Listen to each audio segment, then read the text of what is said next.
Hello everyone, welcome to another educational video discussing about solid principles, specifically in a Java programming.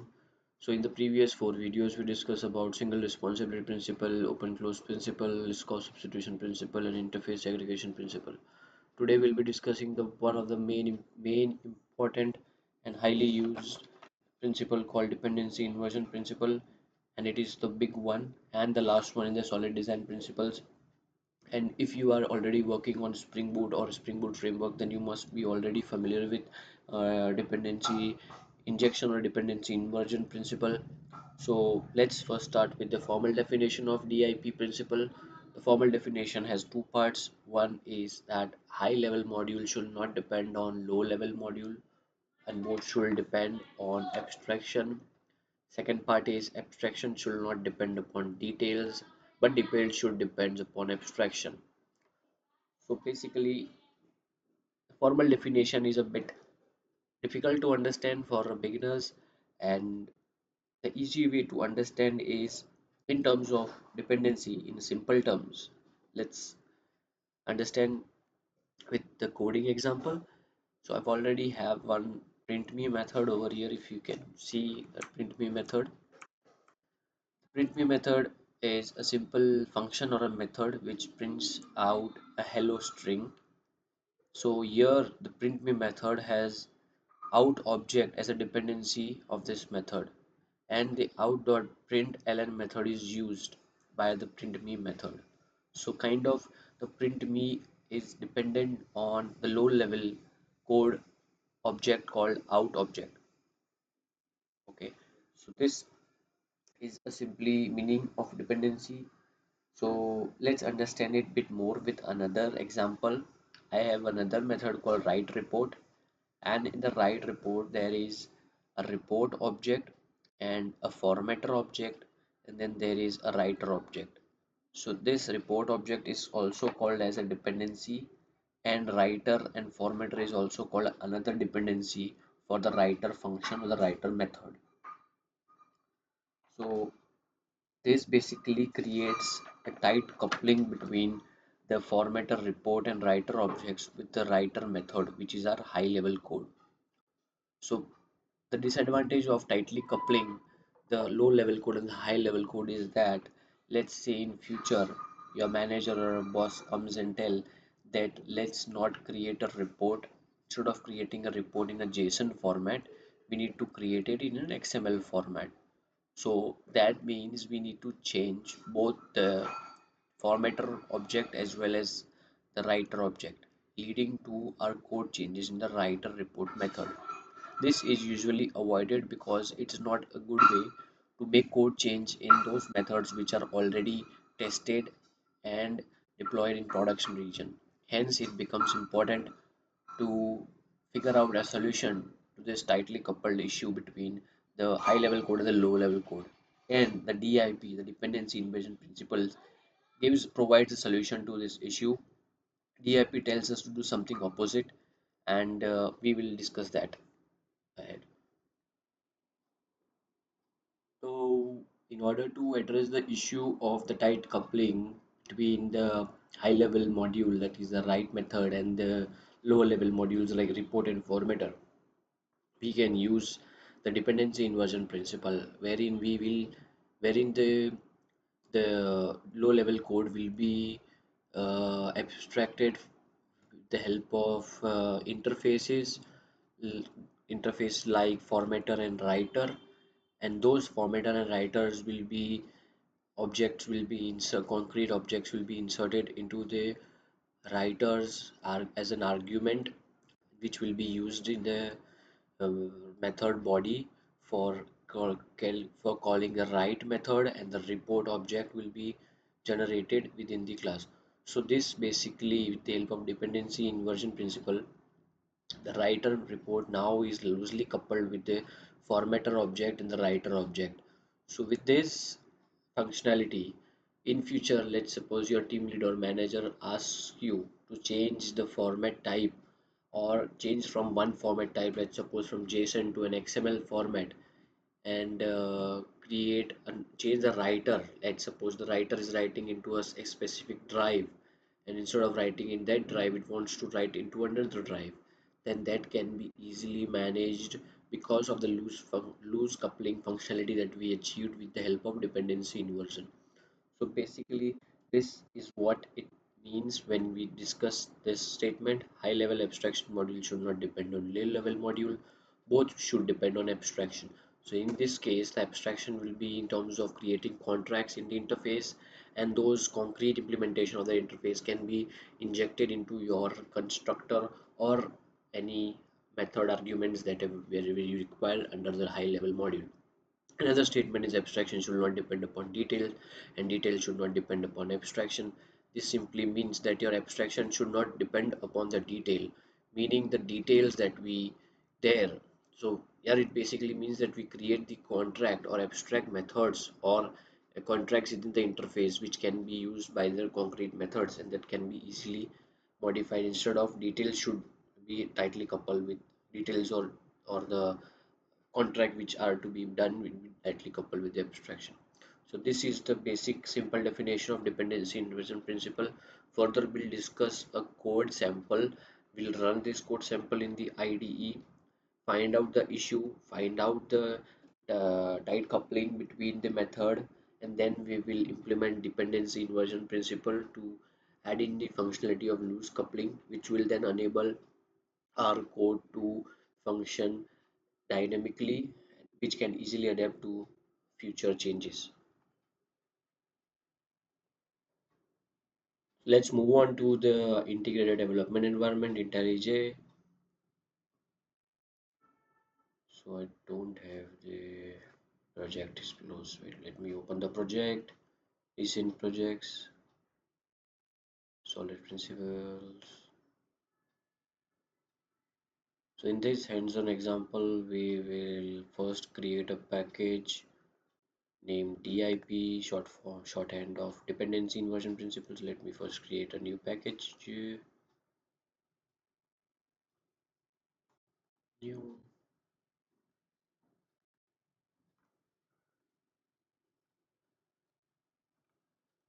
DIP, and we'll copy some of the codes that I've already kept for this example. I've copied this.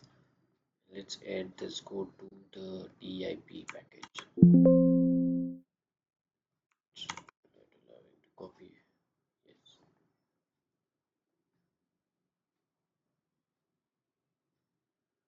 So while it is updating, let's revisit what we learned. High level module should not depend on low level module. Both should depend on abstraction, for example, interface. So that's very simple. Let's look at the code that we have just obtained. So there we have a main method.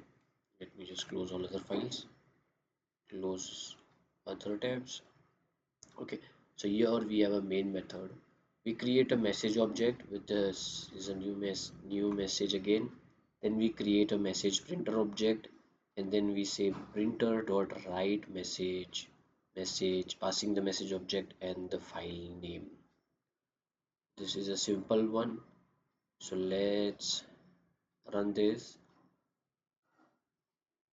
So it will run this and create a text underscore message with this content. This is a message again. This is a simple Java code, and here we are using two objects which is interacting with each other.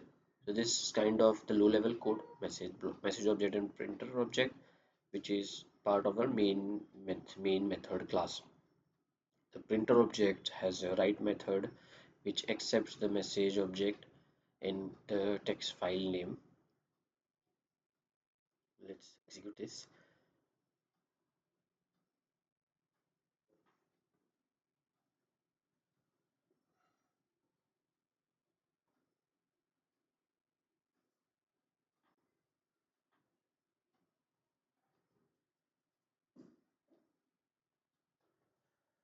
So here you can see the program ran successfully, and then it has created a test message with this information, timestamp and all information, other information that the program is capturing. So let's just study what the program right now is doing. On our main class, we see there is a message object and a printer object. Let's just study first what the message class does. So message class has two properties, a message and a timestamp property of type string and a local date time respectively. And then it on constructing the message object, it sets the message that we pass and also sets the local date time timestamp to the current time in a UTC format. So that's what our message class does. Let's look into the message printer. Again, you can see message printer is just a simple class with a write method which accepts a message and a file name, and this class creates the formatter and the writer object. So this basically writer method, the writer message method or the writer print message is tightly coupled with the formatter class and the writer class, which is not a good scenario to work with when we are trying to change the formatter. Let's suppose in future there is a requirement that instead of creating the message over here in a JSON format to a different method, let's suppose a XML format, then this code needs to be changed, this write method which is already tested and deployed in production. So this change is a big issue, so that's why we need to create a loose coupling between the classes. So that we'll do further. Again, we can see there is a print writer method which basically writes the file in a output into a text file. Let's suppose as a requirement we don't want to write this file in a text file, instead of we just want to log the message on the console, then there we need to create another method and implement the system out.println. So this is highly coupled, tightly coupled program. This works well in one scenario, but in future changes this code becomes difficult. Let's understand what's a formatter. Again, formatter is an interface, an abstract interface with a format method which accepts our message class, and JSON formatter is basically implementing another formatter. So in future with this formatter interface we can have an XML formatter which implements this formatter and then implements the format contract wherein accepts the message to create an XML format message. So this is how we can leverage the abstraction with the help of interface. But the issue right now is that in the message printer class we have tightly coupled the formatter and the print writer. So we'll fix this by making modification in the code in such a way that we will pass this formatter as a method argument. So let's create a formatter. The formatter will be the interface, which will be a formatter, and then it will be having a file writer and the writer. Sorry, this should be file writer. Should be also reader, not a reader. It should be writer. Sorry, file reader, writer, file writer, or just a writer. We already using the writer. So with this, when we are passing the formatter object and a writer object as a method argument, we don't need to create formatter manually. The client or the caller will be responsible for passing the formatter and the writer object. So we remove that line. Also, there is no need to create a write file writer object. So we'll also remove this line. No need to create this. And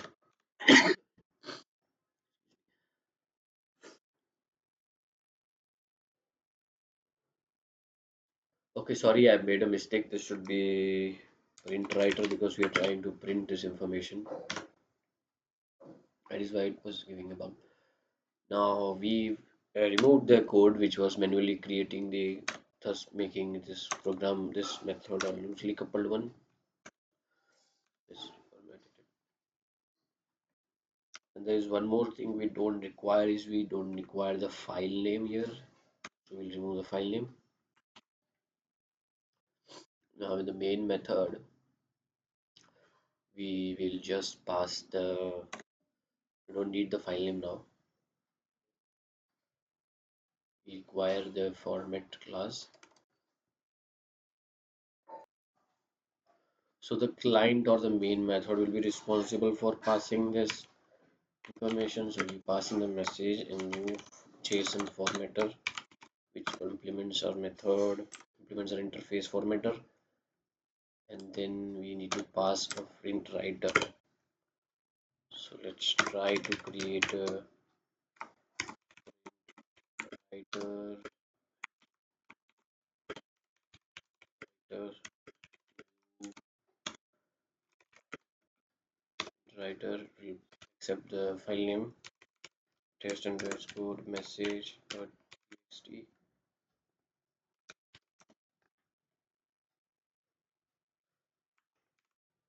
Next successful creation of that, we pass in the writer object.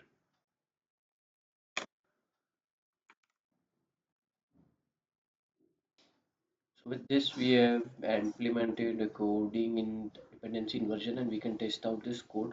Let's run this. Right now, it is printing the messages in the text message.txt file.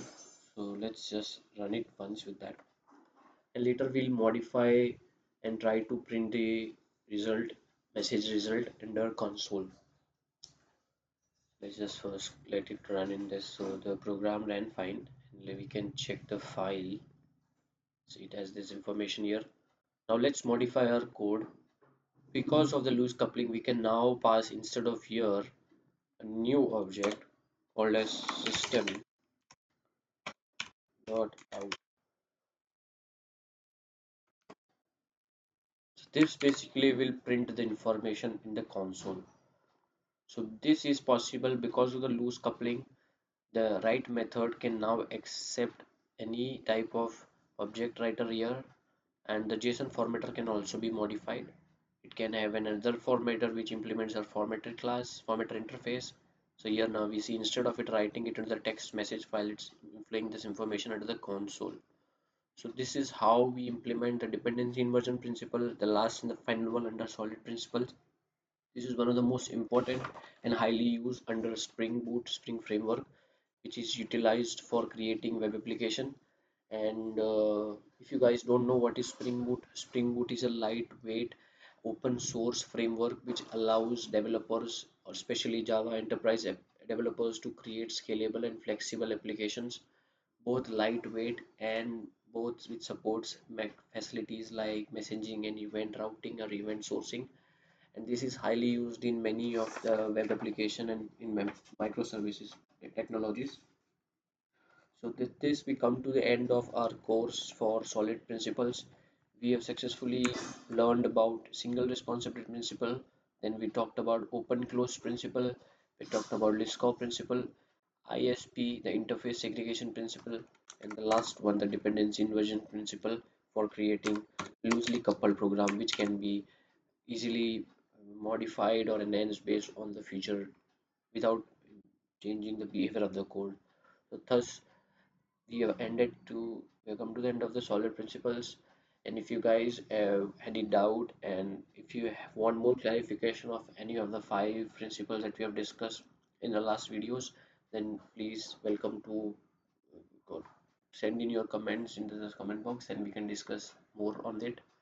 So if you have watched till now, thank you for watching the video. I hope you have gained some knowledge which can help you to build your career in terms of software development, and this can be a good learning platform in terms of we can have a good interaction from the YouTube and learn more. So thank you for watching this video. Thanks again. Have a nice day.